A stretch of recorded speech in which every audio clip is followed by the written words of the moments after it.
or I'm not going to. You ready? The Ways and Means Committee is now called to order. Madam Clerk, would you call the roll? Alderwoman Cruzen. Alderwoman Florida. Present. Alderwoman Behringer. Alderman Williamson. Here. Alderman Moore. Alderman French. Present. Alderman Massaro. Present. Alderman Carter. Chairman Kennedy. Here. Alderwoman Cruzen. Alderwoman Behringer. Alderman Moore. Alderman Carter. We have 6 present. Thank you, Madam Clerk. Today we do continue the hearings related to the budget. We have today before us the Street Department and the Communications Division. The meeting today would complete the hearings on the budget for this week. And so let's take the Street Department first. Thank you, Chairman. Members of the board, Todd Waelterman, the Street Director, I want to thank you for taking time to hear what we got to say and hopefully we can come together here. I want to introduce some of the staff from the Street Department. Most notably, I want you to meet Kent Flake. I noticed he wasn't on the invite list. He runs the maintenance section. He's very important when it comes to snow and flood and paving and patching potholes. So that's Mr. Kent Flake, the Street Commissioner. Down on the end, we have a couple of Halsey boys. You know those guys, you see Mike every time, and Rick is in charge of lighting. Steve Rundy there is between them, Traffic Commissioner, takes care of the lights. Randy Breitenfeld, Refuse, he makes Nick look good. Nick's the Refuse Commissioner. And Claude Gunn, our secret weapon, hides up at the tow lot. Makes all the headaches go away. All right? I got quite the crew with me, so hopefully we can answer any questions you have. Mr. Chairman, do you want me to kind of give you a little spiel on what I see? Yes. All right. So I think it's important to kind of look at where we're at here. We're requesting about $36 million worth of general revenue funds for the Street Department. But I think oftentimes we miss the idea of revenues. You know, what's the real ask here? And the Street Department generates about $19 million worth of revenue. So the real ask today is for about $17 million. You know, we've looked everywhere to collect and, you know, try to save money and do what we could over the, you know, past decade, and this is where we're at. So a couple of the big issues that we spend money on that we don't get reimbursed for is street lighting. We spend about $5 million a year on that. Traffic signals, striping, you know, all our safety sensitive things that are mandated by law. We spend about $4 million on that. Trash, you know, we charge for trash, but yet there's still a $3 million deal there of servicing buildings and picking up dead animals and stuff that the people don't pay for. So that's a big hit. And then you got a bunch of $1 million shooters, snow removal, flood protection, patching potholes. I just wanted to bring that point up that, you know, we're pretty efficient at what we do. The budget today provides for an increase in the electric account for the lights, as well as some increase for material. That's the electric that keeps the signals going, the lights going, and the materials keep the lights and the traffic signals functioning. We're very blessed with that opportunity. It also replenishes salt. You'll notice a big major hit there, $1 million for salt. We used 25,000 tons of salt this year. It's a record. I've been doing snow for 20 years, and I think we had 18 one year. So we had a huge winter. The most negative thing, my greatest concern, is the elimination of 5 utility workers in the maintenance section. These utility workers are the people on the ground, the people that drive the plow trucks, the people that patch the potholes, the people that install the flood walls, the people you see every day out there with a shovel in their hand, raking and doing the job. This isn't a management position. These are 5 labor-ready people that are being eliminated from this department. I'm not sure why. I know we had some vacancies there because when the big snow hit in January and we were suffering and we needed salt, I worked with the budget division. We purchased some salt, and because we pulled it out of our budget, we were very short of money in our budget. So I put a hiring freeze on the department. So as of, you know, the 1st of January, we weren't hiring anybody across the board to try to salvage our budget, some kind of preventative thinking. So therefore, when we submitted our numbers, you know, in February, we looked like we had a ton of vacancies, and I think somebody took advantage of that, and they whacked 5 working people out of the budget. I really think that's wrong. I think there needs to be some provisions made for that.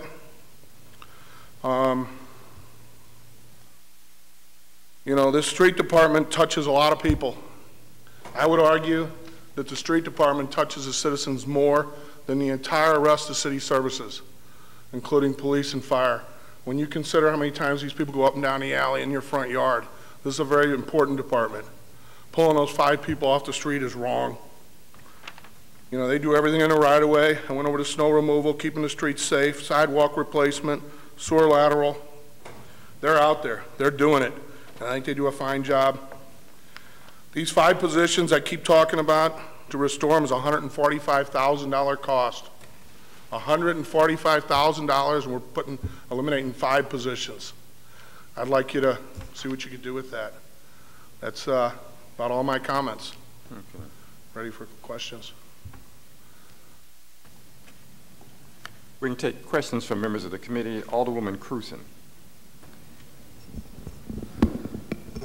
Thanks for the overview, Todd. I would agree that the street department touches people's lives on a day-to-day basis, whether it's streets or refuse or street lighting or, you know, the whole big picture. When you think about the number of interactions that a resident has sort of informally with whether or not their trash is picked up or their street lights burned out, or there's a pothole in the way home. So I would agree with that, and hopefully this committee can try to restore those 5 jobs. Beyond that, you know, we've talked briefly, and I don't know, do we want to talk about all the departments at one time, Mr. Chairman? Like refuse now, or should we? The others are here. Do you want to hear from, we could hear from the others and then do so, but. No, I just wondered what the format was. I was going to ask a question about refuse, if that. Go right ahead. Okay. Let's go on. All right. So the, you know, most of the residents pay $11 a month for trash pickup. And for that, we get not just trash, but we get recycle, we get yard waste pickup, and we get bulk pickup. I'd like to see there be some, so apartment owners can opt out if they like, of paying that $11 a month. But they don't have to provide all the services that we get as city residents. They just have to provide a contract for trash pickup. And so, you know, we still, even though they don't pay anything, we pick up their bulk. We, to the extent they have yard waste, we pick that up, and of course recycle. Now we want everybody to recycle, but I think it would be good for us to find a way to charge some minimal, I don't know if it's $3 or $4 or $5 or whatever it is a month to folks who have opted out of our trash pickup, unless they want to also provide all those other things and provide evidence of that, which I think, you know, that's difficult for them to do. So apartment owners opt out. Maybe it's an 8-unit building or even a 10-unit building, but they have a lot of people moving in and out. That's a lot of stuff going in and out of the alleys and that sort of thing. So I don't know how we get there exactly, but that's been one of my thoughts over, you know, the last couple of years since we implemented the program, which I think was good, is that, you know, you shouldn't just be able to opt out completely, unless maybe you're a high-rise building, in which case, obviously, you're not using the city dumpsters and that sort of thing, the major buildings. So just a thought for the future. No, I think that's very fair, and maybe we ought to try to break those costs out, identify what the recycling's worth, what the yard waste's worth, what the bulk is worth on an average, and we can provide that to you to see if you want to continue that thought. Okay, thank you. No further questions. Okay. Alderwoman Behringer. Oh. Sorry. Okay. Yeah, we had a few older people that left out. There's a housing committee meeting. They were not protesting your presentation. That's very unfortunate. Alderwoman Behringer. Okay. Yes. I agree. We can't afford to cut anything out of the streets department. So I would also like, if you have any suggestions on where we might be able to find this money, or I'll give you a call. Okay, but I'm just saying, clearly it needs to be reevaluated. So the other thing that I've seen, and maybe you already do this, is I see money out there, federal money, to employ city summer youth. Does the streets department get any of those individuals to work for the streets department? Because they're already paid because it's done through federal money. Right. We've looked at it lightly. Unfortunately, the training and the other supervision that comes along with it, the rewards aren't quite there. If it was a longer duration, it would make more sense. You know, but it's such a short period.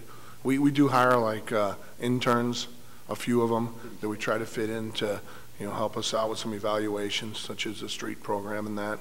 But to hire mass laborers, we haven't done that. We find we wind up with a lot of claims, and it winds up costing us more in the end. Okay.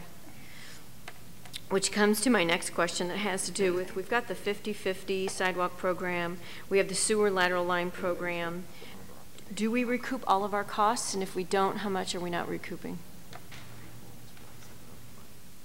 So there are two different programs set up two different ways. The sewer lateral program is $28 that the taxpayers pay, and currently it's floundering. It's barely producing enough to keep it going, and we have just in the last 60 days, Kent's been working on figuring out where the problems are. You know, one of the things he exposed here real quick was about every 15th call he gets, they're not on the list. So we're thinking it's an old IT thing where they haven't been paying. It's one of these things where the database wasn't set up right.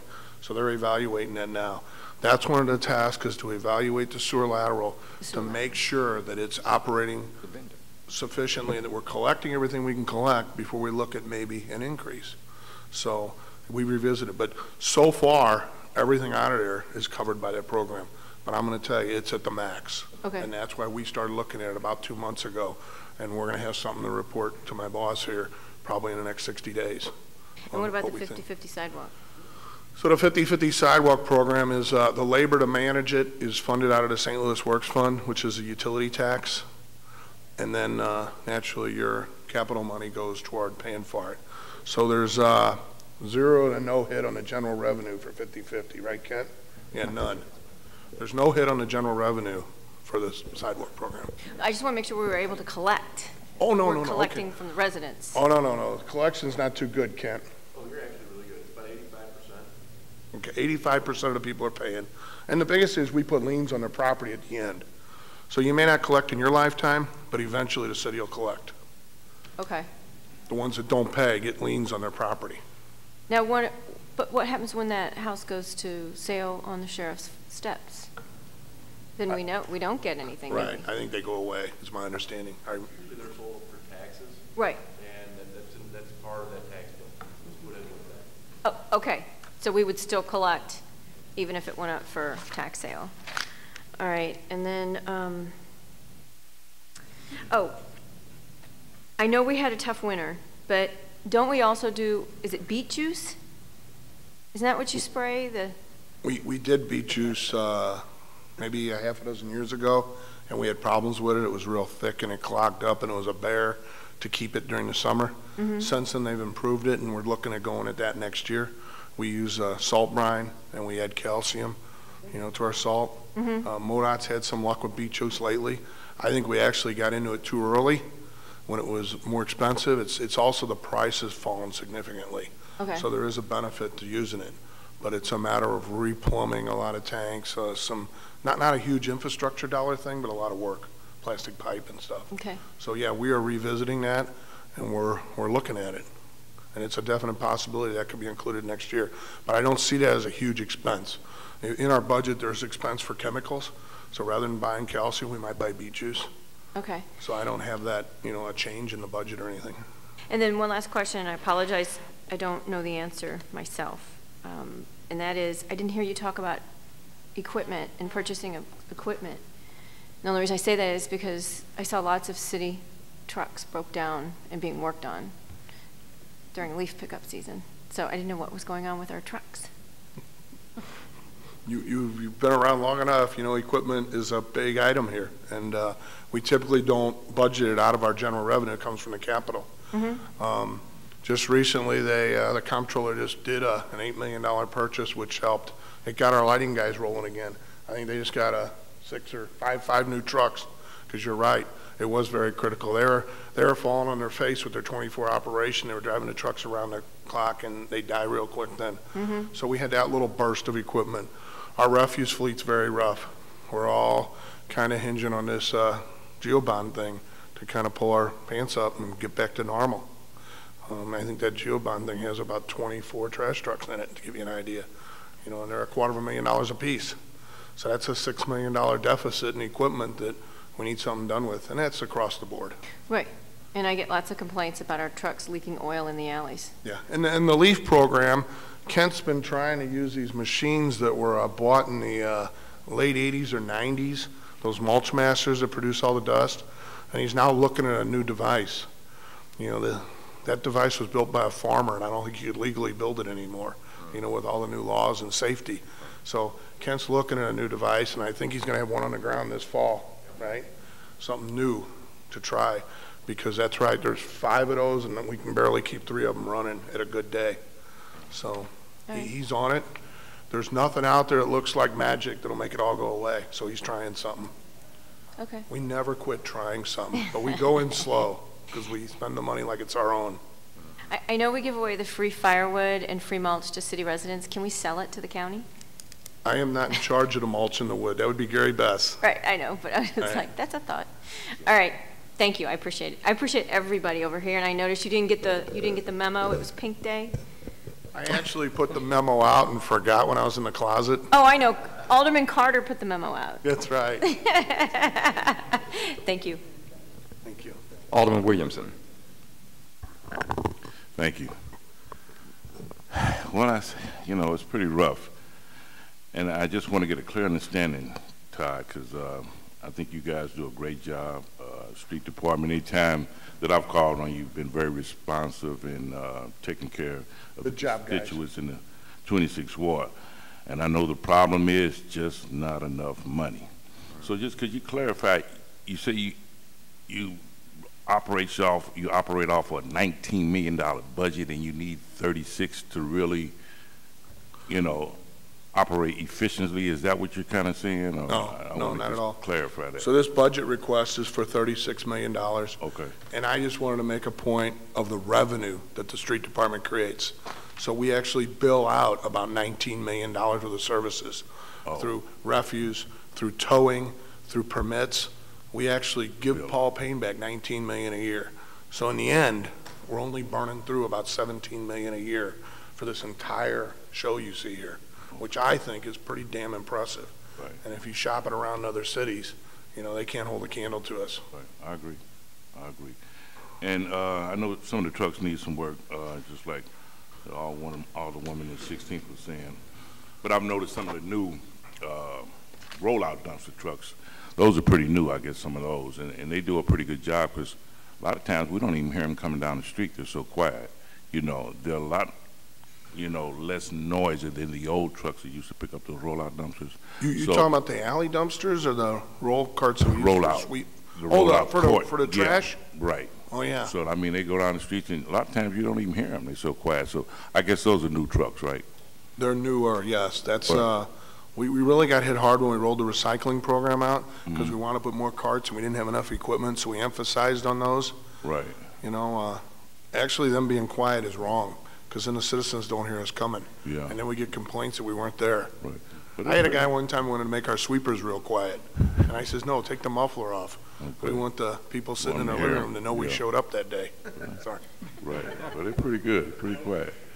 And then speaking of recycle, now are you guys generating any revenue when it comes to recycle? How does that work? Because I know it was supposed to kind of help, you know, decrease the cost of the landfills. I know you had told us that a couple of years ago, saying, well, look, when we do this, we won't have to pay as much when we dump into the landfill. So how does that kind of balance out? How is that working out? So when you heard my big preach, you know, about 4 years ago when we started charging, we were actually getting 10, 15, sometimes $20 a ton for the recycling. But that's driven by the market. It's driven by forces outside the United States. Paper was a big thing. The Chinese wanted it at that time, and that's why the rate was so high. We currently are having to pay to get rid of it. So don't have a heart attack yet. We're paying about $15 a ton to dispose of the recycling versus paying $35 a ton to dispose of the trash. And that's all because the market's not out there for this recycling right now. And but we're saving the $20 a ton, 35 minus the 15, we get a $20 savings per ton. Our diversion rate's hanging around this 11% number. It's pretty stagnant. So we have a grant that Nick applied for to try to get out to the public to get them to do more, to participate more, because we need to get toward this 20% number. So I don't know if I answered, but we are paying now, but it's not going to the landfill. It's going to a recycle center where they separate it and reuse the material. Okay, so you have to pay them to kind of. But we're only paying $15. $15 a ton, you say? Yes. Okay, all right. Traffic light grants, how does that work? I know we've talked about that, you know, the city has too many stop signs, you know, and all that good stuff. And I know a lot of times they look, we need to eliminate some of these stop signs, so we'll increase our grants from the federal government in order to put in more traffic lights or update the traffic lights. So how is that kind of working? Does that kind of help you guys balance out? Does it help the budget, or has the federal government been any help, is what I'm trying to so that's, most of that is called congestion mitigation and air quality funds. Okay. And you get that by proving that your carbon footprint, your emissions is going down. And the feds fund it. They fund equipment upgrades, but they definitely don't want any stop signs on the route, because every time you have a stop sign, it adds to the pollution. So that's kind of what you're referring to, stop signs. So if you had a corridor and you wanted to improve it, the first thing they'd look at is pulling those stop signs out would be a requirement. And then they'd evaluate them to see if a signal needs to go in or the stop needs to go away. You know my opinion on stop signs. We have 1 billion too many. Right. You know, they need to go away. We don't need them all. We're using them for speed control instead of really as a stop mechanism. Right. So when we get that CMAQ money, we apply through East West Gateway. That typically happens in the spring. They'll provide 80% of the money. We still need to come up with the 20. You got to match it. Yeah, and most of these are in the $2.5 million range of these things for total. And the big bang for us is we get new equipment, easier to maintain. You know, new wires underground, stuff isn't burning up. You know, new lights, new LED lights. So then we don't have to service it as often, just like a new roof. You know. Okay, very good. Okay, that's just about all. I'm in agreement too with the 5 utility workers. I think you guys, I'm sure you need them, because when you're dealing with streets, it's constantly repaired. So thanks a lot. Appreciate it. Thanks. Okay. Alderman Vaccaro. Alderman, if I could, the bump has been installed, the berm. Thank you. Well, no questions then. No. All right, good. No, Next. that's not true. I just really have one question. That was, Todd, if you don't get the 145,000 and you don't get those 5 positions, what's the consequences? Well, the biggest hit to me is I'm going to have to pull more refuse people out of refuse to plow snow. It'll be 5 less drivers I got. Naturally, it's 2 less patch crews when we, go to it. It's 2 less crews running around doing what we need to do. Will you see it tomorrow? No, but we're going to feel it. We've been cut. I don't feel comfortable being cut anymore. We've had Mother Nature hasn't been fair lately, and you need trained people on the TO to go after this stuff so you can do it, because when these things happen, everybody doesn't make it to work anymore. And to come up even shorter is scary to me. Oh, no, I agree. I mean, because we have, the forestry people came in and they cut them by 200,000. Well, that's okay. And yeah, but then they're not going to cut the lots. Anyway, I know we're going to look at, I'm sure as a group, at trying to how to get this back in there. But I just was curious what the consequences, if we couldn't find it, what it would be. That was it.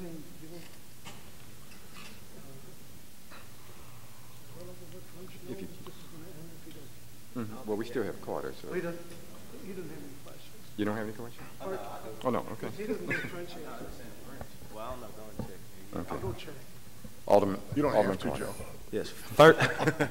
First, I just want to commend you and your staff on the great work that they do.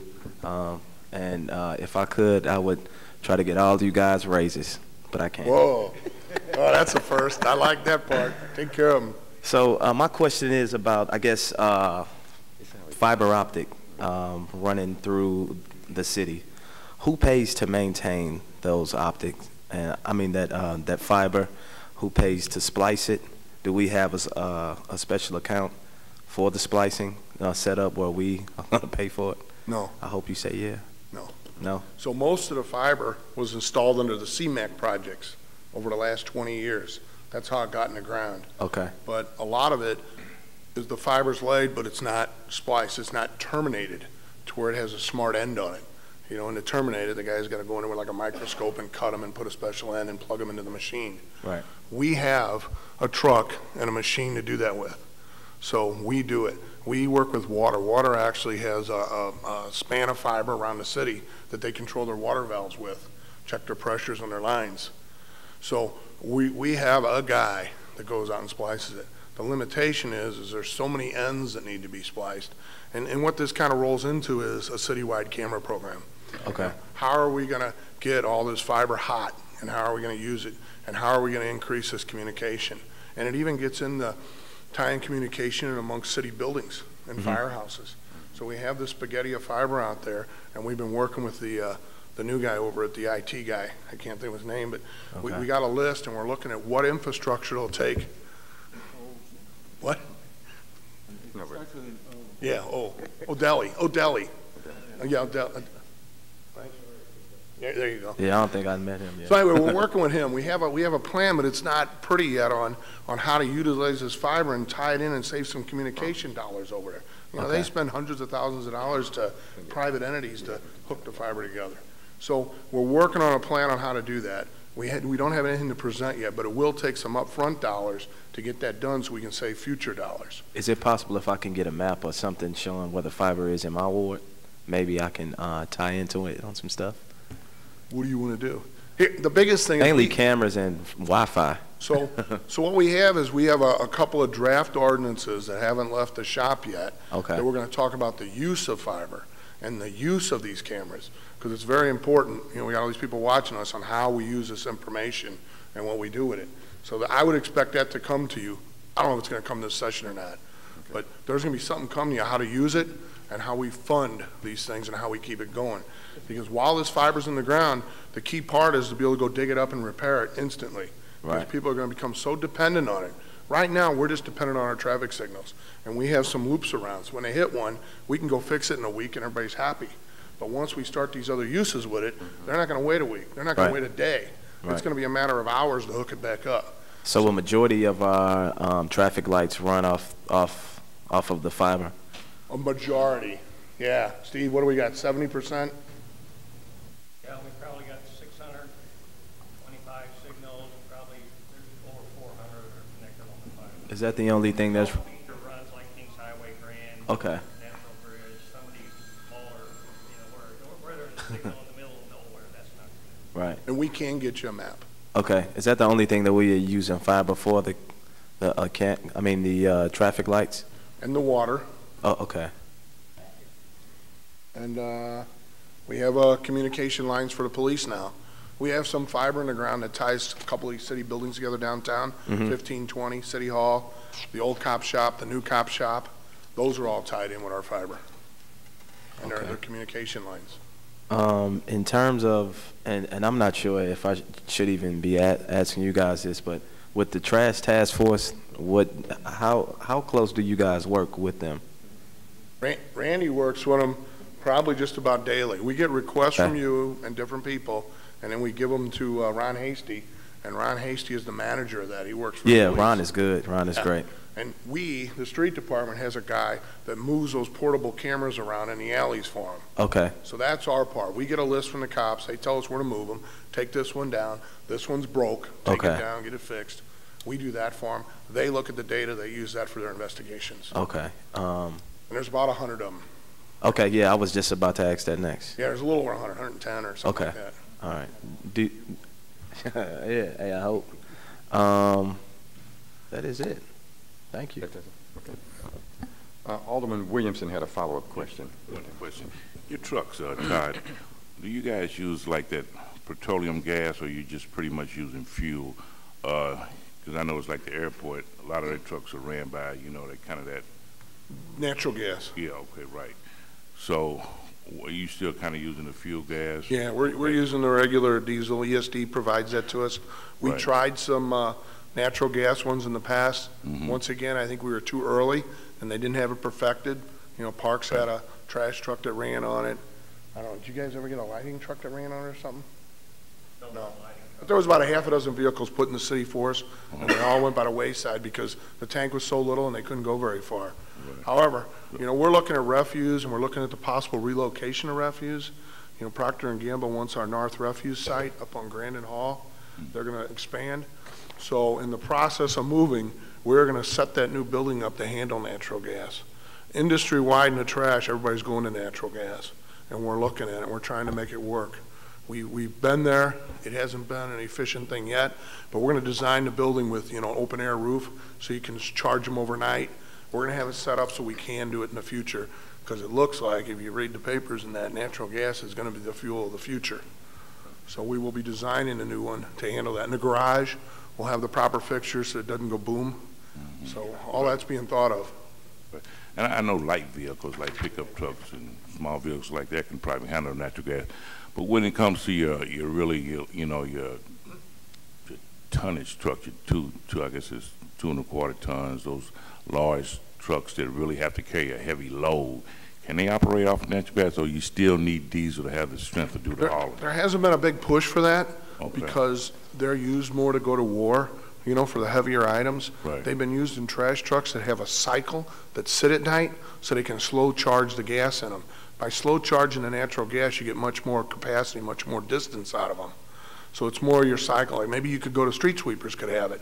Maybe your trash trucks could have it. But to have the big muscle trucks that way, I haven't seen that in the industry yet. I haven't either. I was just wondering if you've seen any, but yeah, you still need the diesel to really do the heavy load. Yes. Okay. Thank you. That's all I have. Any other questions from members of the committee? I have one more. In terms of tire recycling, I see your head. How much does it cost for us to, I guess, dispose of those tires? Yeah, we spend a couple $100,000 a year disposing of them. You know, they're a couple bucks a piece, maybe $2.10 a piece or something.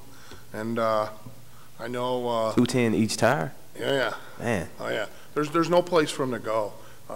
Mizzou still burns them, but you got to do a lot of work to get them to that state, and then you got to haul them down there. So there's no money in it. Tri-Rinse is the biggest guy locally that'll do them, that can take them and get rid of them.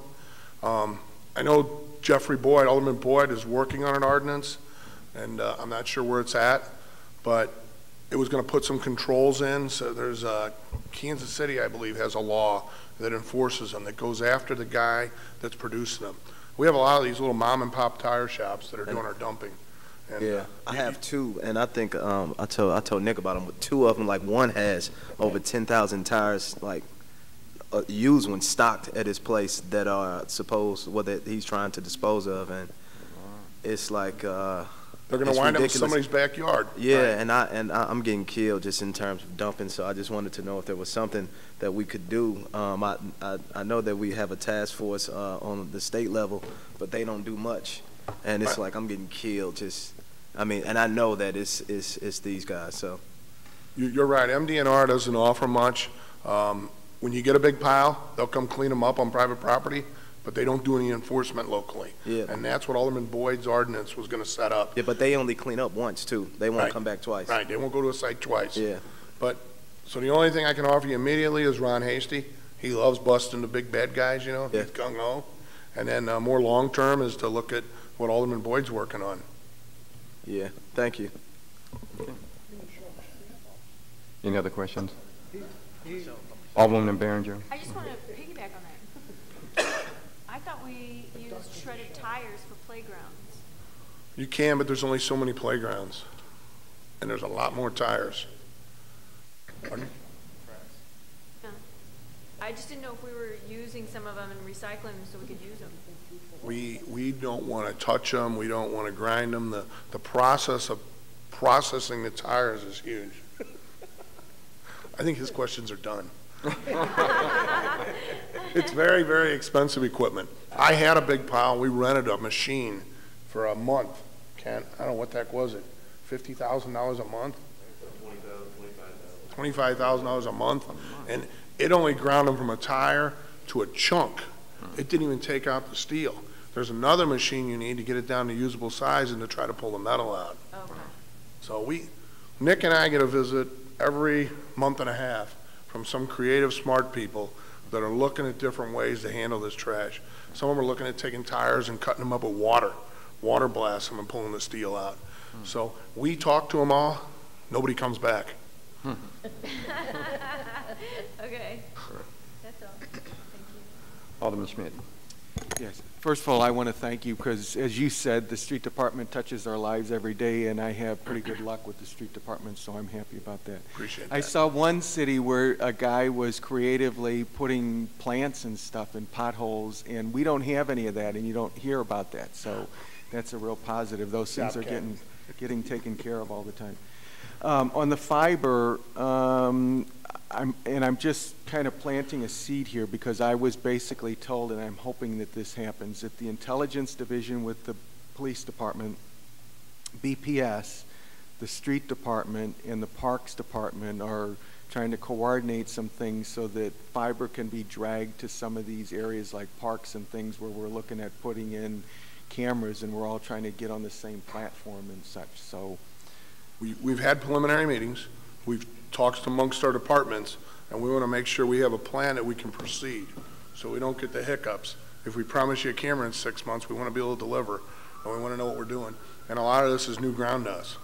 So, yeah, we are on it. It's on Mary Ellen's desk. You know, we're providing her stuff as we go. We're collecting data. We have a couple little pilot projects we're working on. Once we get a taste of them, we should be able to cookie cutter it and move down. Yeah. You know? And part of it is that the residents, at least in Gravois Park, told me they don't want me to spend any more money in the park until we have cameras there, and so our bond issue is all dependent on that. He was asking me what the cost of splicing the fiber is going to be. I don't know, but I can get that for you. I know that it's like in the millions. Oh, yeah, I think there's millions of dollars worth of splices if you wanted to make it all hot. I don't know that we need it all. When this fiber was placed, technology wasn't what it is now. So that one piece of fiber can maybe do 100 times what it used to do then. So some of this fiber is 20 years old out there, so it was a big pipe. You know, and you can now, with the data, the way you change it and reshape it, that's about the limit of my intelligence on this, you can put more through the pipe. So there's a ton of pipes out there. We just need to figure out how we're going to use it and get moving. And I don't think we're years away, but we're months away.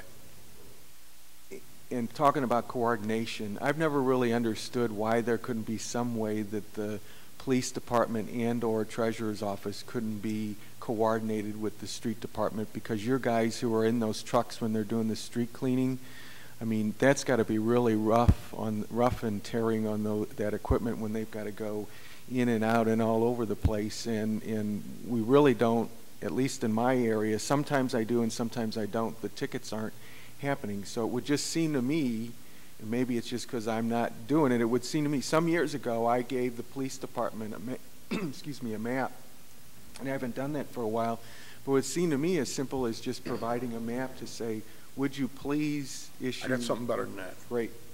So this isn't out yet, but you know, we have a new treasurer. Yes, we do. Ms. Jones. Yeah. And she's doing a lot of changes, but she's going through the due diligence to get it done and to make sure it's done right. And one of the things on the table now is to actually install license plate recognition software and cameras on every street sweeper. Right. Because if you think about it, they visit every street. And they could go out and put those tickets on there and they could be mailed out. And it's a pretty crazy number when you get to it. I did a poll about a year ago with my sweeper guy, and he estimated that there'd be 100,000 cars a year in violation of street cleaning. At least. That's Okay? only in a couple So of at $10 a pop, that's $1 million. Now, you know, once we start enforcement, it collapses, it goes way away. But there's room to do that. So she is planning, I just talked to her about it a week ago, and she's going to put something on the street, an RFP, to look at this proposal and who would manage it and how we'd get it done. But we're spending fuel on the sweepers. They're going out. Let's put some stuff on them and let's do the job. Right. You know, and I think you're right. It will add to our street cleaning ability because there'll be less cars out there, and every time the car goes around, a sweeper goes around a car, it leaves trash. Right. So I don't see a loser in this, but that'll be up to you guys. And then obviously the police need to be issuing tickets on those with the expired temp tags, because what happens is when they learn that you're doing the license plate recognition, then they all either have no license plates or they have expired temp tags or something. The other part to this LPR and the sweepers is it'll identify where people are when they are. Right. So that data can be given to the cops. So if you're staying over your girlfriend's house, we're going to know that your car was over there, you know, and they'll be able to find you easier. That's kind of the idea. And then lastly, and I know you guys are working on this, and Alderwoman Cruzen brought this up, but you know, when we first rolled out the whole trash thing, we had certain owners of property who decided to go the commercial dumpster route or whatever, but they're getting a free pass on the bulk. Some of them aren't having the trash dumpsters emptied. There's, you know, they're not getting the yard waste pickup, so basically they're not paying their fair share, and it's really not fair. They're also overflowing and making a mess of some of the alleys too. So immediately, if you have some overflowing, yeah, let Randy know, and Randy will snatch them. We just do a snatch and grab. We're not playing around with them anymore, because nobody should have to have that stuff laying in the alley for days. Right. So we give them a notice and we snatch it the next day. Okay. So, and then you're right. I can provide you that data that Alderman Cruzen was talking about, and maybe you guys we can put something together. Right. Thank you. Okay. Alderwoman Cruzen, that's fine. And then. I think that's really an interesting idea to put the license plate readers on the sweepers. The advantage to, well, first of all, everybody who was parked there when the sweeper went by, and that'd be me many times, I'm sure. But the advantage would also be that once the sweeper goes by, you can put your car back there. Whereas now, you can't park there from 8 to noon or whatever the time is. The sweeper comes to my house at 8:30. So at 9, I can put the car back there, right? But you're getting your ticket at 11 after it was Oh, already exactly. Well, or whatever. Yeah, the sweeper already comes and, you know, then But, so I think that, you know, in a way that's good for the resident. More people move their cars and they'll actually get their street swept, which most people want, you know. The other thing it could do would be to show, I guess it could, how many cars are on the street. For example, I live catty corner from a school. The street sweeper comes at 8:30. School starts at 8:30. Everything's happening at 8:30. You know, I mean, it's kind of silly, actually. So, you know, then you would know, oh, well, maybe 8:30 is a bad time to sweep here, because either that or you'd everybody move their car, or you'd just have more revenue. I don't know. You picking up on that, Kat? So, so the idea of this license plate reader is mostly for security, or mostly to get, I mean, it could also be set to find cars with so many parking tickets or so many, you know, a stolen car, or, I mean, they have a lot of parameters that you can set on that, right? That's my understanding. I think we'll know more when this gets on the street, but I think it will actually set off alarms potentially. You know, if this thing's hot, if it's hooked up to a cell phone and they see your car there and it's got 4 tickets on it, Yeah. it could send a note In a boot. to the boot guy, Yeah. and he could be over there in 30 minutes to boot it. Yeah. There's a lot of potential for, you know, IT and smart stuff on our equipment. I think these LPRs are really pretty fascinating. I mean, the other side of it is, yikes. I mean, it's, you know, it's such a, They're going to know where you are. well, yeah. You could get a clearly. bike. Bikes don't need license plates. Right. Yeah, not yet. Ogilvy's probably working on it. Thank you. Alderman Williamson, you have another question? Just a couple. So I guess if I lived in Illinois, Belleville or something like that, and I was riding around in a stolen vehicle or had a lot of tickets, would that still work too? I mean, when it comes down and it reads the Illinois license plate and it's a hot plate, I guess it would take a little longer to run through the It's beyond my expertise, Okay. but I know from personal tickets that they work across state lines now. Right. You know, you right. can't not pay your ticket in Illinois. They come get you. Right. So, yeah, I have to assume that would work that That would way. be helpful. That would be. I think that's an excellent idea. One problem I'm having, and it came up. I forget who mentioned it, but yellow curbs. I know the treasurer's office used to paint yellow curbs, and I'm getting some complaints in some of my commercial area districts and say, well, look, we're getting tickets here. They keep writing tickets. So when I go by there, I said, well, fire hydrant there, you should get a ticket. But the yellow curb is faded.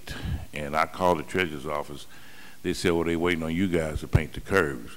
Now, I know, they used to have a painting crew with the treasurer's office. So evidently, did they disband the painting crew? You may not know that. I don't know if you know that answer, but, it is a problem with some of these curbs fading away. And I used to see the parking division out there painting some of the curbs too. So do you know what's happening with that? So the street department doesn't paint yellow curbs. Okay. It's a Todd thing. Oh, we can't hardly the keep up with treasurer's the office told me stripes. they don't paint, so that's a problem. But okay, I we understand. can't keep up with our needs now. We can't Right. keep up with the crosswalks. I actually had an ask in here to add some provisional painters that I didn't even bring up here. Okay. Because it got kiboshed rather quickly, and my emphasis is on these 5 positions. But, but the treasurer will paint curbs when dealing with their enforcement mechanisms. Will they go into every residential neighborhood? I don't know. But where they have meters and they're having problems with tickets, they are painting the curbs. Okay. And that's the agreement we made. I think that, the treasurer turned over a lot of staff, and that may have been where the painters went, and they're gearing it up now. I don't know whether they're getting a contract to do it, but they are painting the curbs.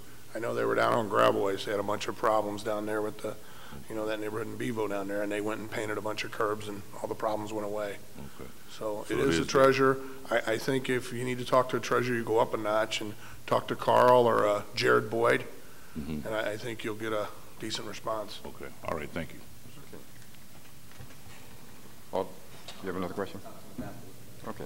I just wanted to get something clear. The 5 positions that they were taken out of the budget, you had them originally in your budget for this year? Correct. Next year, rather?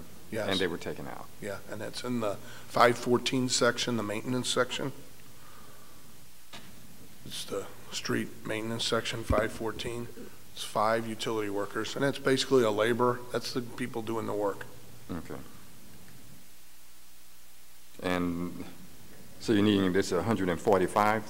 That's what it shows up on the budget that's missing is 145. That must be the base pay times 5.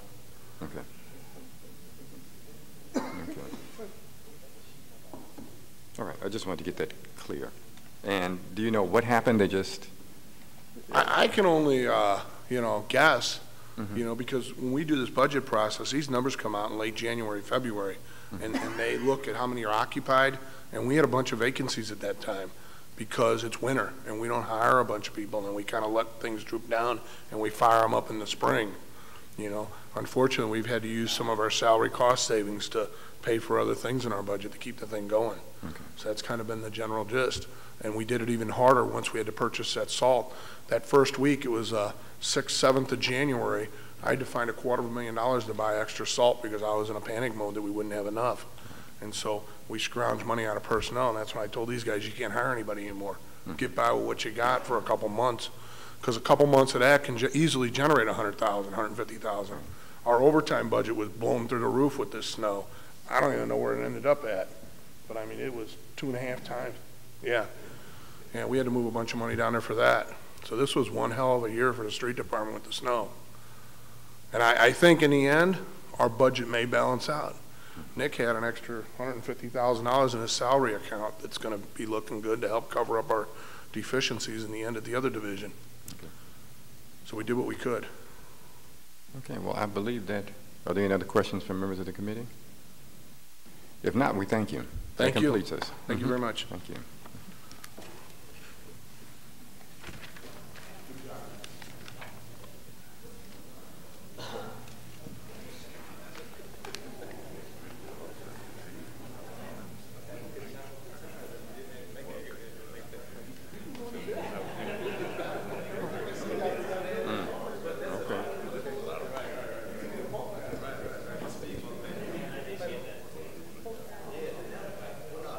It looks like they're here.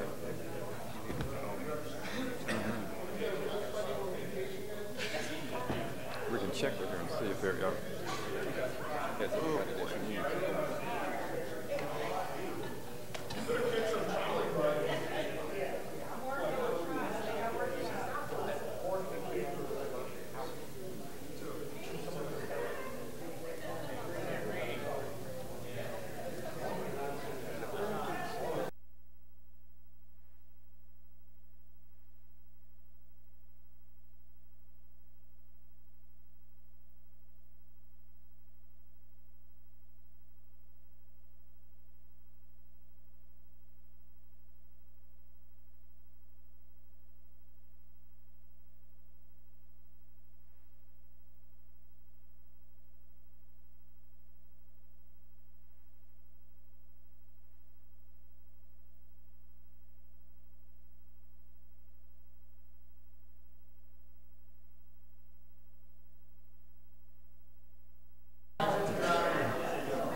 Our meeting is ready to resume.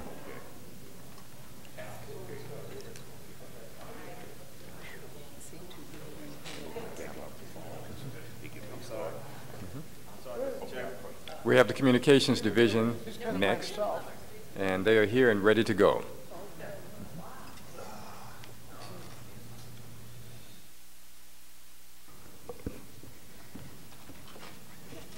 Okay. Welcome. Thank you. Good morning. Go right ahead. Okay. I'm Donna Brooks Sanders. I'm the Communications Commissioner for the city. And today I just really want to give you a little bit of an overview of the Communications Division. Essentially, it's made up of two sections, a regulatory section and a programming section.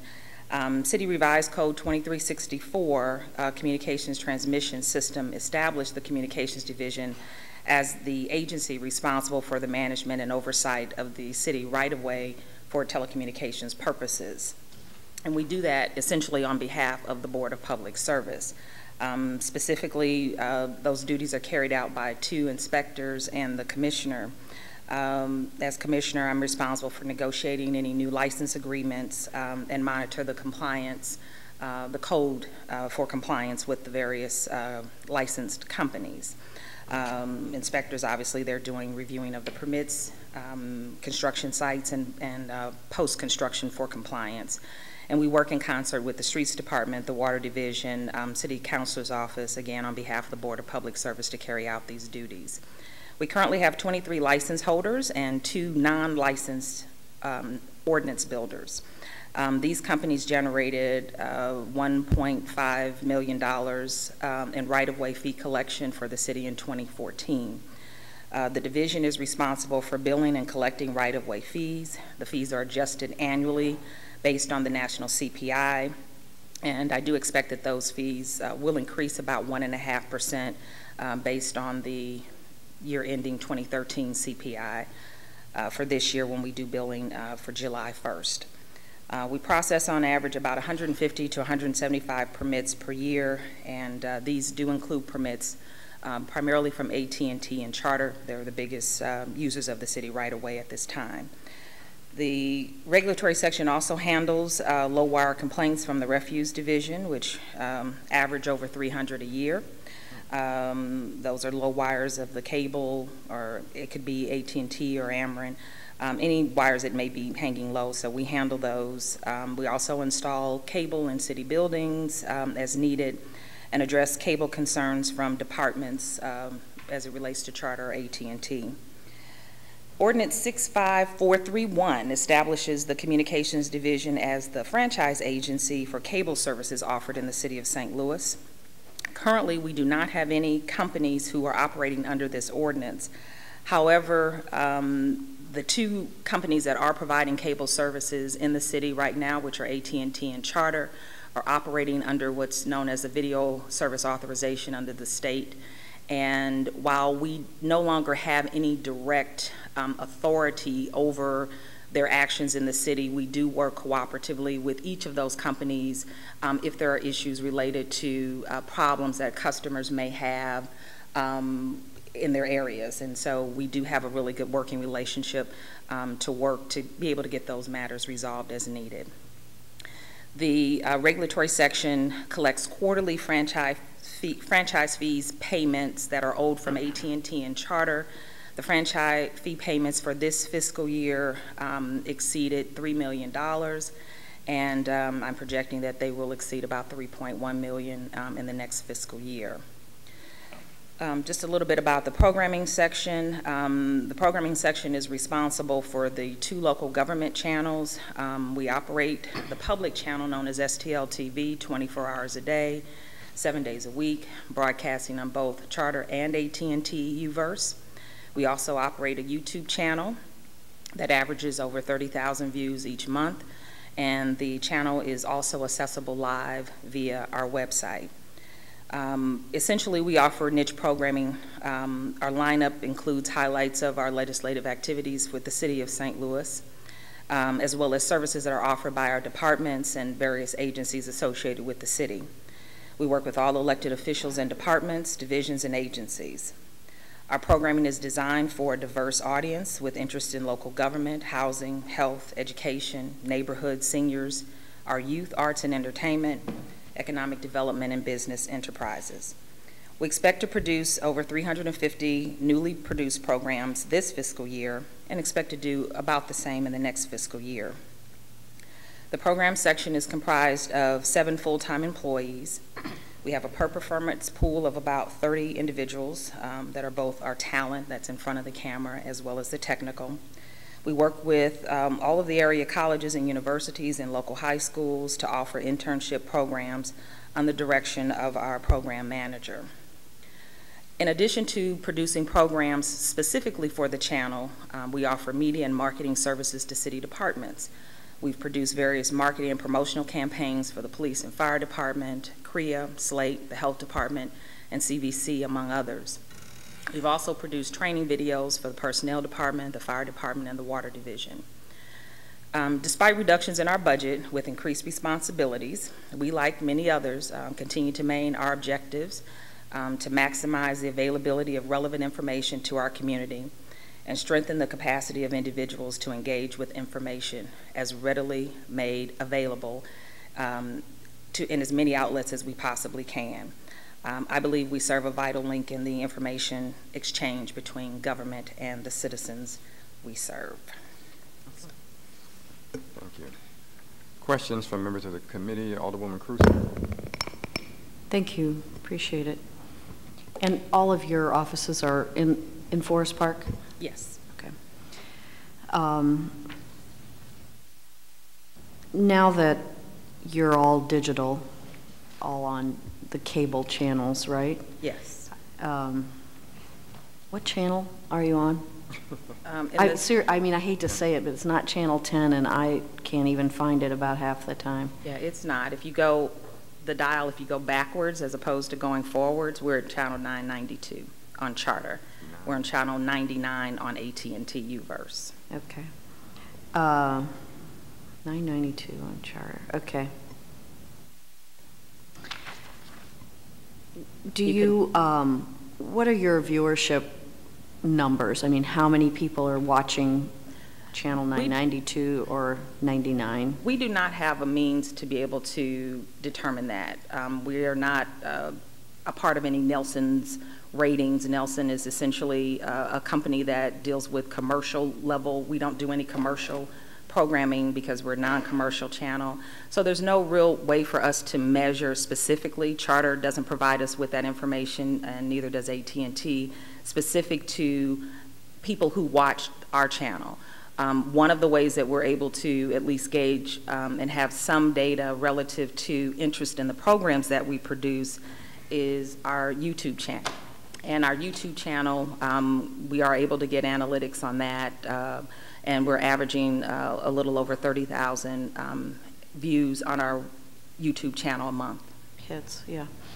And what is the normal amount of time that it takes? I actually, when I want to see something, I go to YouTube to look at it, since Sure. I don't know what channel it's on or what time it's on. But, and how long does it usually take? Like, how, you know, when will this meeting be up?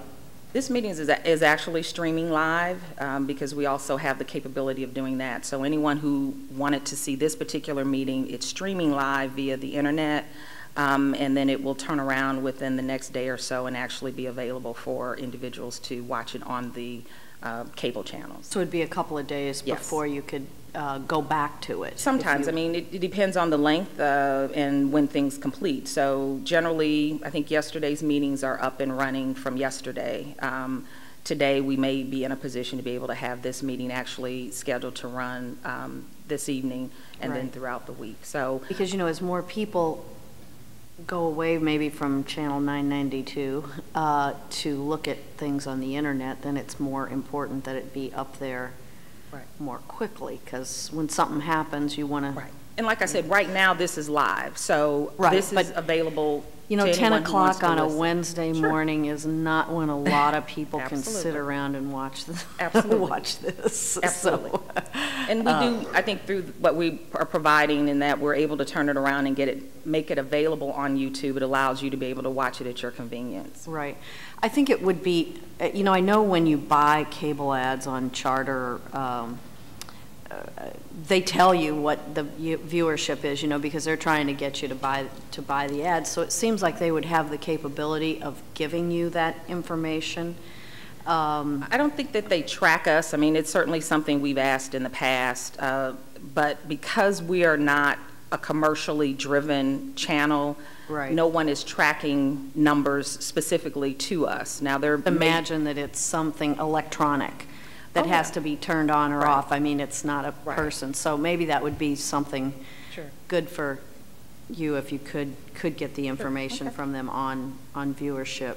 And so it's only can be seen by addresses within the city of St. Louis, correct? So if you have a Charter, if you live in the city of St. Louis and you have Charter or AT&T and you can find Channel 992, then you can see this programming. But if you live, you know, a block outside the city limit, you cannot see the programming. Is that correct? That's not correct. In Charter, it is correct. Charter is only territorial, so we can only see Charter programming in the city of St. Louis.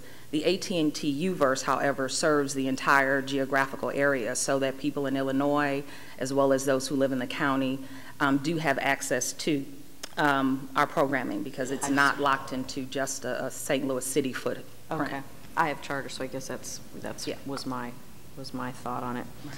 Well, you know then if they can lock out all the county residents, you know they can count how many people that are looking at Channel 992. It's just that no one's ever been able, I've not been able to get them to give me those numbers, and we have asked in the past. We used to know at least the number of subscribers when the city had a franchise, and so you at least knew how many potential households you were reaching. Right. But now, because they're operating under the state authorization for video services, they're not obligated to provide us with any kind of data relative to their numbers in terms of their subscribers. So, don't know.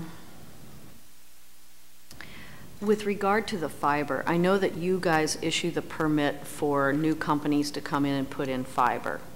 If you know, I mean, you and I have talked about this fiber going up Skinker, down Lindell, on, you know, here, there. The companies that come in and install this fiber they're not from St. Louis, they're from out of town. They leave a big mess. They do not put the tree lawn or the sidewalk or whatever it is back the way it was. If, you know, it's just kind of a, you know, slap, how do you say it, half slap job or whatever the terminology is. Their goal is to get the fiber in. If you want your, you know, the tree lawn or the sidewalk or whatever put back in a nice way, you have to be on it constantly. You have to walk it, you have to look at it, you have to call you have to call BPS. I mean, I think that is, they're putting in the fiber to make money on it, to sell it to somebody else. I'm all for everybody making money. But they really shouldn't leave our streetscape a big mess, which is, in my experience, what happens. Mm-hmm. Is that also your experience? I mean, we certainly have received complaints. We work specifically with the licensed companies, and it's the licensed companies that are held accountable under the city ordinance in terms of making sure that things are restored appropriately. So the contractors that they hire, they have to be licensed and so forth. But we don't really have within the ordinance itself a way to, say, fine the licensed company if things are not restored appropriately. Our ordinance. Yes, you know, I'd like to, you have a couple of inspectors. Yes. Who do that. I would really like to see them be pickier. I mean, I know that their inspection has probably to do with is the fiber put in right, but you know, these are people's yards. These are tree lawns that people work hard on. I admit that I probably have kind of a high-maintenance crowd of neighbors, but that doesn't mean that anywhere it goes, it should be put back nicely, even if the people aren't calling and calling and calling. So I think that, you know, it's their privilege to put their fiber in our public right-of-way. And if they're paying a permit fee to do it, I mean, somehow we should hold them accountable to restoring the tree lawn and the sidewalk so that we're not backtracking over it and, you know, spending our time going out there to babysit them. I mean, I think that's kind of silly. Okay.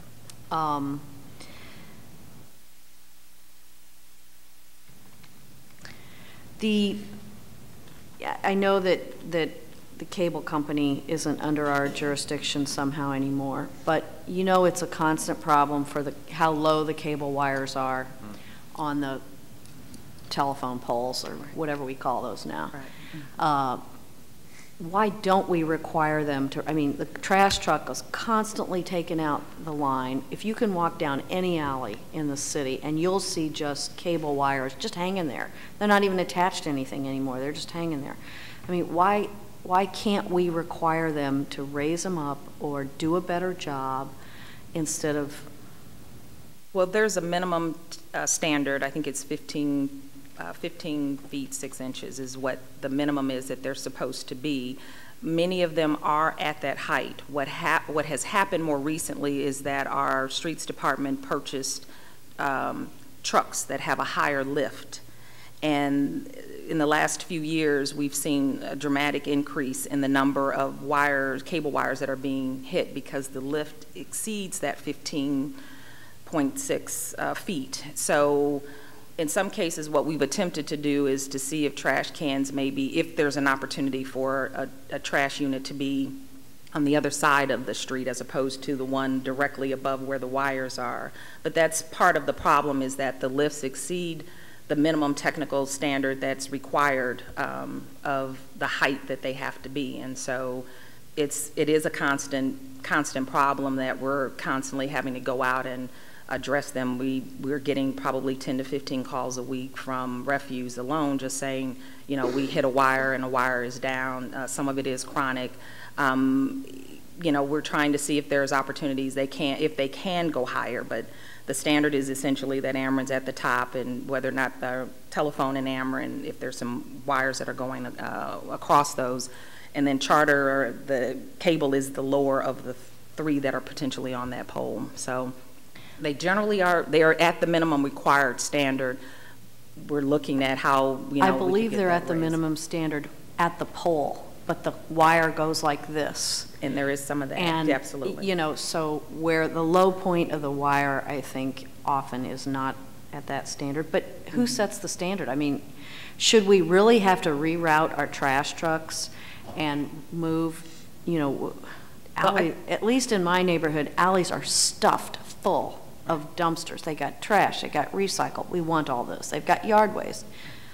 And there's garages, and there, you know, I mean, the cable ought to be up high enough that we don't have this issue. So I don't know if that's a standard that we set or somebody else sets, but it's a standard that's set in the ordinance of the minimum technical standards of that. So, but it's certainly something I think we can probably go back through BPS. I think is the appropriate body to maybe address whether or not. I mean, you know, it's a constant problem, and the people who don't get their trash emptied are mad. The people whose cable's out for a week are mad, you know, and it's just really, it's a fixable problem in my, you know, small brain of thinking, oh, why don't we raise the wire up?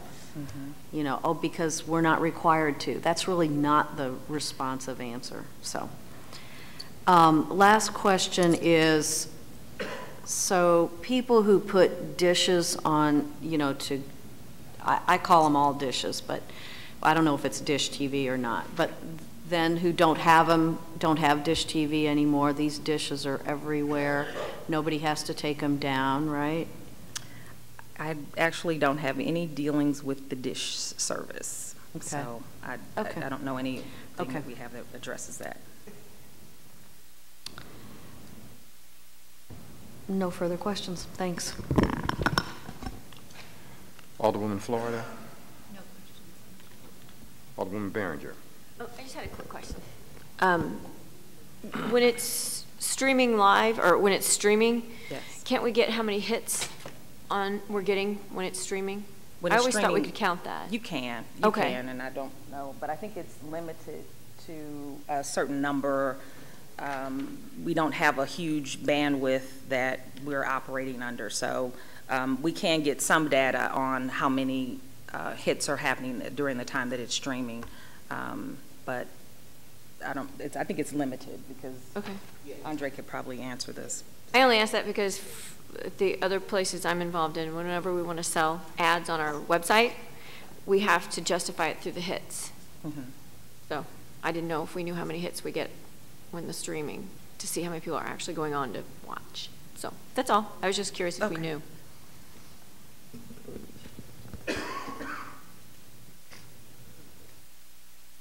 Alderman Williamson? Thank you. Just a few questions. So I see you only have 2 telecommunication inspectors. Yes. So will they be the gentleman or lady that go around to kind of inspect the lines, or is Yes. that part of their responsibility? Yes. Okay, and I guess when it comes to when they're laying fiber optics, they go behind and inspect that too. Right. I What would assume. essentially our process is when we get a permit application in from any entity, then we actually go out and survey the site to make sure that it's in an area that won't really cause any issues, isn't putting a box in front of someone's front door, things of that nature, and then following up with once a permit is issued through BPS, then we follow up and monitor the construction to make sure that they are using licensed contractors, to make sure that it is being placed in the specific location that the permit allows. And then post-construction, we do go back out or often to basically make sure that it is returned to a level that is acceptable. And in some cases, we probably need to go back out another third time. So I know we have budget problems. What's your opinion? Do you think you need more inspectors, or you think those 2 are capable of really, covering the whole city as a whole? Well, there was a time when there were 5 inspectors, but that is at a time when we were heavily involved, actually when Charter was heavily involved in coming in and building in the city. And, over time, as Charter has pretty much built the entire city out, the need to constantly have more inspectors, I don't think we do at this point. I think our inspectors are pretty well balanced. They more or less have one side of the city. Somebody does the north side, somebody does the south, and we cover the corridor appropriately. So I think at this point our inspector levels are okay for the volume of work that we have.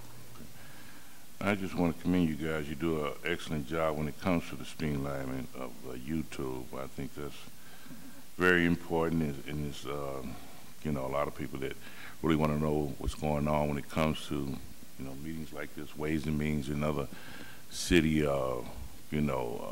departments and what have you. And anytime that I need you in the community, you've been there for me when we're having any special events, coming out and showing what we're doing in 26th Ward and throughout the city. We've been very grateful, so we can kind of broadcast that to let people know what's going on and keeping people abreast of what's happening when it comes to city politics. Thank you. Alderman French? No question right now. Okay. Alderman Vaccaro? No questions. Alderman Carter, did you have any questions? No questions. Okay, then. Alderman Schmidt? Okay, I have a few questions for you then. Since the franchising has been taken over by the state, what impact has that had on your ability to really deal with Charter and all others like that? And includes AT&T at this point, too. Well, essentially, the city at one point under our franchise had authority to address customer service issues in a way that if our customers weren't satisfactorily cured by whatever their issues were. There were potential for fines and things of that nature that could be imposed. Customers could be reimbursed and things of that nature.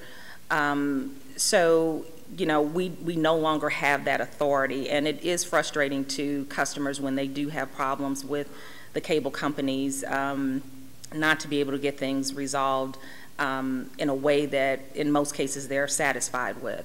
I will say, however, that Charter and AT&T, when we do receive a complaint, will work very diligently to help resolve that complaint for that customer.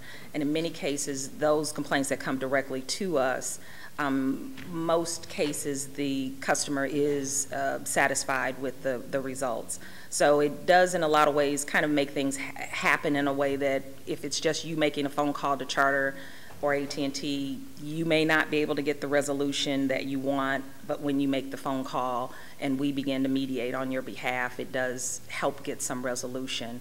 But again, where there have been areas where the conflict has not been resolved, we're just no longer in a position as a city government to be able to impose any kind of penalty for lack of those things being accomplished. So, I mean, technically now the state is the franchise authority. Correct.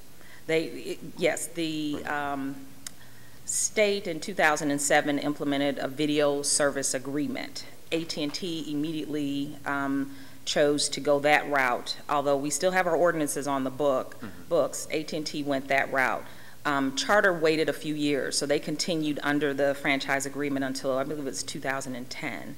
And at that point, Charter decided to opt out because they were given that opportunity to basically opt out of the franchise agreement and then go to the state and begin to offer services under their umbrella ordinance, if you will.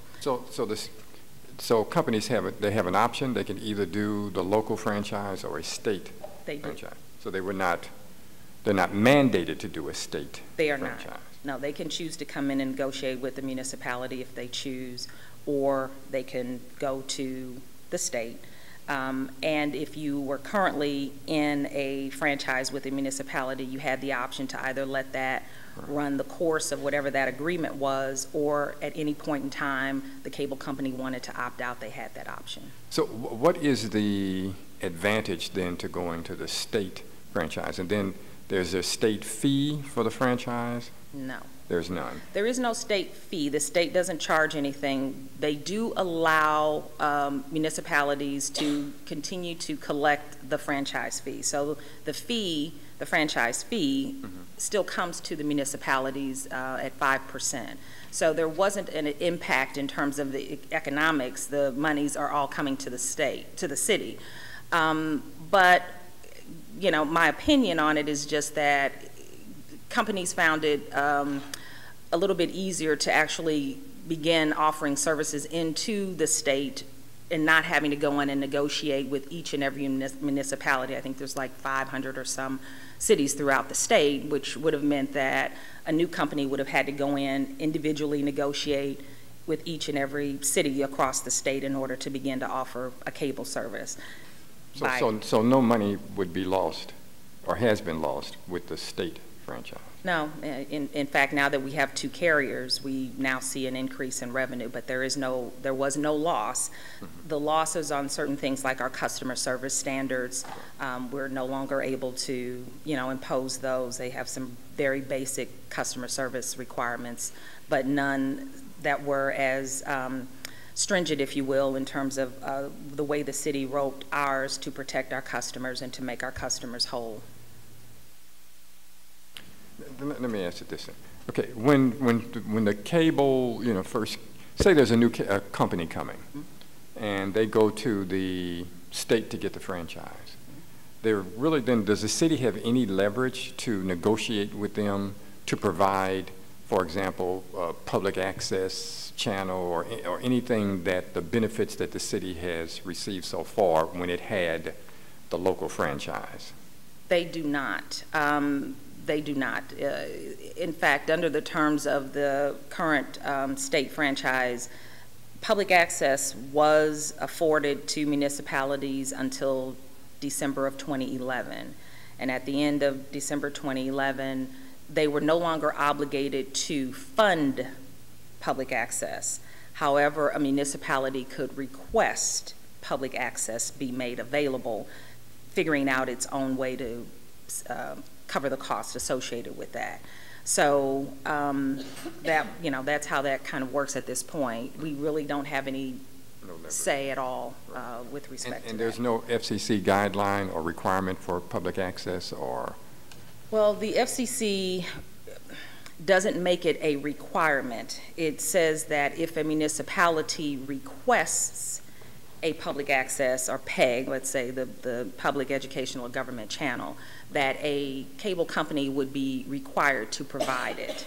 So at the request of the municipality, but it is not a mandate. Essentially, it was thought that when cable companies were initially coming into municipalities back in the 80s and 90s, that the FCC made a provision that if a municipality wanted to have those particular PEG channels, that the cable companies would be obligated to provide that at the request of the municipality. But they still have to do it if there is a request, they are required to provide it. Okay. Okay. How many cities near the size of the city of St. Louis have their own channels or stations? We have a directory that's offered through the National Association of Telecommunications Organizations, and I believe the last count, and it's inclusive, I'll call it PEG, it's the Public Educational and Government. There are a little over 2,000 such stations around the country. So it's pretty common then? It is. I mean, some of the state franchising has had an impact on whether or not public access entities have continued because funding has been decreased, but it is still pretty common. I mean, a lot of the major metropolitan cities still have it. Kansas City, Chicago, Baltimore, a lot of the big major cities like St. Louis still maintain a government access channel. Yeah, I'm finding out now that, it's really, I'm paying attention to it on YouTube, and, YouTube tracks what you do. Right. And then they recommend other programming. I'm seeing other programming of government recorded meetings popping up from other cities, and I didn't realize it's lots more, including some much smaller than St. Louis who are doing that as well. Absolutely. I mean, here in the St. Louis area, we've got, Blackjack and Florissant are two of the smaller cities that obviously continue to provide that. I mean, it's, as citizens require, and as we as just people just require more and more information, we want information from all sources, and certainly our local government is an important source of information to how we live and how our lives are impacted on a daily basis. And so I think as the digital media is evolving and everybody sort of has those smartphones, which I think everybody here has either one sitting in front of them, the click of the button, you want that information right away, and you want to be able to access that. And so, and especially, as a government entity, we're no different in the city of St. Louis than what the federal government does with C-SPAN, and, other states are doing. I think our state of Missouri also has a channel, and they also have programming that they produce. It's just, we're all hungry for information, and this is a really, a fairly cost-effective way for a municipality to be able to provide information out to the residents in the city efficiently. So the state franchise prohibits the city from creating its own customer service regulations for them? It doesn't allow for it, or? We could have. I mean, there's some standards there where you adopt. There are a customer service section within that, the video service authorization, and essentially what we're able to do is require that the cable companies adopt those customer service standards that have been designed by the state. Okay. All right. Are there any other questions from members of the committee? You have questions? Yeah. Well, I was the sponsor of the legislation at that time for the franchise, and I know all the work that the city did and all the benefit that it got from it. So when the state took it, that was just unthinkable. Yeah, it was unfortunate. Well, I know both AT&T and Charter went to the state and lobbied for it. So, And St. Louis at the time had one of the premier customer service ordinances and regulations in the country. It had been reviewed in several communications magazines about how good it Absolutely. was. And all of that was lost. Right, and a lot of communities adopted the standards that were put in place by the city of St. Louis. Mm-hmm. So. And all of that is gone now. So, and then they started moving the city channel all over the now it's so far up you can't even get up into it. Right, we just try to tell people if you're at the low end of the dial, so if you're at 2 and 1, 2, 3, or 4, it's one click backwards instead of one click forward. If you go one click backwards, you'll hit 992, or in that next screen that you come up with. So there's a way to get it. You don't have to go all the way to get to 9. Go one click backwards. Just one click backwards. But again, as I said, we're available on YouTube. We're available through our website. So our website actually streams the channel. So if you've got stltv.net, you're able to actually watch what we're programming, what's currently running on the channel now. Again, with YouTube, you can access specifics of what you're looking for, and then as we have the opportunity to actually stream various things live, we're also doing that. So we're doing as much as we can with the resources that we have to utilize the technology that's out there that allows people to have access without the borders, without the requirements of having a charter service or an AT&T service. If you've got a smartphone, you've got a tablet, you've got access to all of the programming that the city's producing. And so just finally, how is it going now that you're having to record so many additional meetings? It's part of what we do. So in terms of our ability to go out and do this, I think covering the legislative body and what it is that we're doing, it's just part of what we do. No different than when we get events, press events and things like that. You don't always have a lot of notice about what's coming up, because if a press event's happening, they don't tell you 4 months down the road, they tell you a day or 2 out. And so, as a media organization, we just have to be prepared to be flexible and adjust as needed. And so we make the necessary adjustments to cover the meetings and make these available to the citizens as part of our programming. Well, it's certainly helping this body to be more transparent, which I think overall helps people better understand government and feel like that they can be a part. So thank you for your work. All right, thank you. Are there any other questions from members of the committee? Alderman French? Yeah, thank you. I did want to thank you, too, for you guys' work with the new ordinance. Have you found all the bodies that are covered by the new ordinance to be cooperative? Are they getting you, in the cases when they record meetings by audio, are they getting you that audio within the time frame in the ordinance? They are, yes. Usually we're getting it the same day, and we're able to, with either that day or within the next day, to actually get it posted to YouTube. So, it does require a little bit of extra effort when we're, if we go out and we videotape it, we leave and we've got a finished product. But when we have to take an audio recording, we do have to do some additional technical work to that to get it up. But we're still able to turn it around within the 3-day requirement. And so far, who is getting you audio instead of video? Board of Public Service, the Preservation Board are the two at this point. And then we're covering meetings for Is that at their choice, or is that, do you guys have the capability of covering those meetings? Or? We do, but the ordinance offers the option, and that's the option that they've taken at this time. Okay. Might need to revisit that at some point. Yeah, I know the Preservation Board had already recorded theirs, audio recorded it. I believe that was true. They said they audio recorded their meetings anyway. But Board of Public Service meets in this room, right? Right. So it'd be very easy for you guys to cover that. We could, but I think they also have always done an audio recording as well, and so we're able to utilize that. Thank you.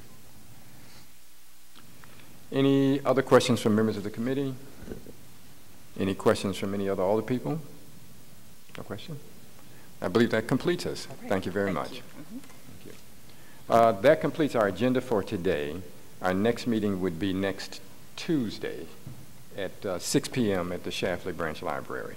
That is the one where we allow for public testimony on the budget, getting people's thoughts and ideas. Then we would the next meeting after that would be that Wednesday. Okay. All right, then with that, that adjourns our meeting for today. Thank you.